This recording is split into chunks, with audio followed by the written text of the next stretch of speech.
नागपंचमी की कहानी। एक नगर में एक सेठ जी रहते थे। उनके 7 बेटे और 7 बहुएं थी। इन सातों बहुओं में से 6 बहुओं के तो पीहर थे, लेकिन 7वीं बहू के पीहर नहीं था। जब वह गर्भवती हुई तो उसे घेवर खाने की इच्छा हो रही थी। उसके पीहर नहीं था, तो उसने एक घेवर चुराकर पानी भरने गई, तब ले गई। वहां जाकर पेड़ के नीचे घेवर रख दिया और सोचा कि पानी भरकर आराम से घेवर खा लूंगी। जब वह पानी भरकर घेवर लेने गई तो देखा कि वहां घेवर नहीं था। उस पेड़ के पास एक बांबी थी, उसमें एक नागिन रहती थी। वह नागिन भी उस समय गर्भवती थी। घेवर को देखकर नागिन की इच्छा उसे खाने की हुई और उसने घेवर खा लिया। उस नागिन ने सोचा कि यदि साहूकार की बहू मुझे गाली देवेगी तो मैं उसे डस लूंगी, और यदि कुछ नहीं कहेगी तो इससे बिना पीहर की को पीहर दिखा दूंगी। साहूकार के बेटे की बहू ने कहा कि शायद कोई मेरी जैसी ही होगी जिसने यह घेवर खा लिया। ऐसा सुनकर नागिन बहुत खुश हुई और उसने अपने बेटों से कहा कि तुम इंसान का रूप बनकर जाओ और साहूकार के बेटे की बहू को लेकर आओ। नागिन के बच्चे इंसान का रूप बनकर साहूकार के घर चले गए। वहां जाकर उन्होंने कहा कि हम हमारी बहन को लेने के लिए आए हैं। तब सास ने कहा कि पहले तो कभी नहीं आए, इतने दिन कहाँ थे? तब उन्होंने कहा कि जब हमारी बहन का जन्म हुआ था तब हम नानी के घर में थे, और शादी हुई तब हम परदेश कमाने के लिए चले गए थे। उन लड़कों ने बहुत सारे कपड़े, गहने और मिठाइयाँ बहन के सास और जेठानियों के लिए लेके गए थे। सास अत्यंत प्रसन्न थी और जेठानियां उसे देखकर जल कुड़ रही थी। सास ने बहू को उनके साथ में भेज दिया। बाम्बी के पास जाकर उन्होंने कहा, बहन, हम नाग हैं। उस दिन जब तुमने पेड़ के नीचे घेवर रखा था तब तुम्हारा घेवर हमारी माँ ने ही खाया था। उन्होंने तुम्हें अपनी बेटी माना है, इस नाते से तुम हमारी बहन हुई। बहन, अब तुम हमारी पूंछ को पकड़ लो और डरना मत। उनके कहने पर वह पूंछ पकड़कर बाम्बी में चली गई। वहां पर उन्होंने उसे बहुत लाड़, प्यार और सुख से रखा। वहीं पर उसने एक लड़के को जन्म दिया।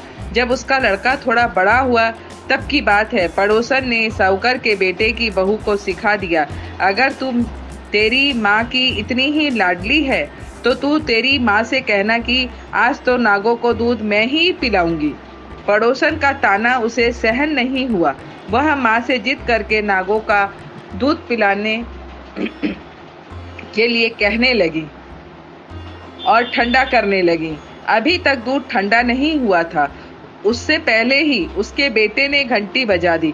घंटी की आवाज सुनकर छोटे बड़े सारे नाग दूध पीने के लिए दौड़ पड़े। जब उन्होंने दूध में मुंह लगाया तो बहुतों का मुंह जल गया। तब नाग क्रोधित होकर बोलने लगे कि हम बहन को काटेंगे। उसकी माँ ने उन्हें समझाया और कहा कि इसे मत काटो, यह तुम्हें आशीष देगी। तब साहूकार के बेटे की बहू ने कहा, जियो मारा नाग नागिनी, जियो मारा खाण्या आण्या बीर। बीर उठावे तो देखणी रो चीर, चीर तो फट जावे पण बीर जीता रहे। थोड़े दिन बीत जाने के बाद पड़ोसन ने फिर से ताना मारा कि यदि तेरी माँ तुझ पर विश्वास करती है तो तुझे 7वें कोठे की चाबी क्यों नहीं देती।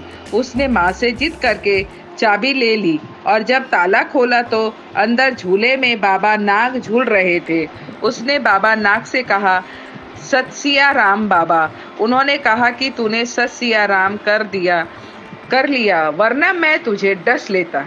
तब उसने कहा कि आप तो मेरे पिता हो, मुझे कैसे डस सकते हूँ। और बोली, जियो नाग नागिनी, जियो वासुकी नाग, जिण मेरा लाड लड़ाया 9 करोड़ को हार।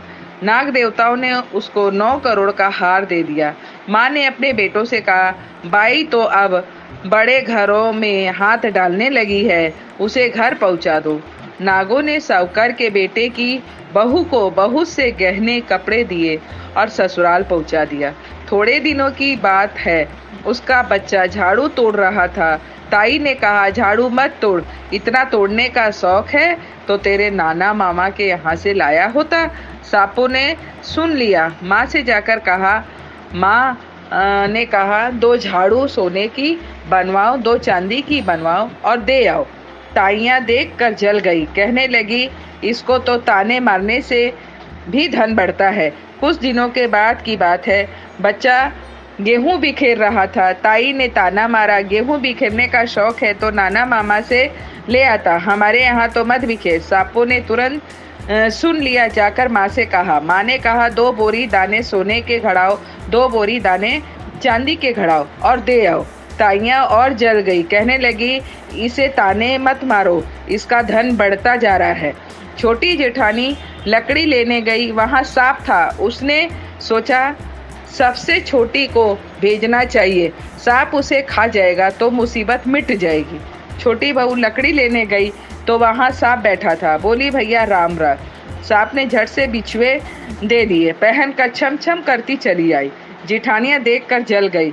2-4 दिन बाद पान की गड्डियों में एक सांप देखा तो बड़ी जेठानी ने सबसे छोटी को पान लेने भेजा। उसने सोचा आज अवश्य सांप काट लेगा। सांप को देखकर छोटी बोली, भैया घर के क्या हालचाल है? घर में सब ठीक तो है? सबको मेरा राम राम कहना। सांप ने मुंदड़ी पहना दी। जेठानियां फिर जल कुड़ गई।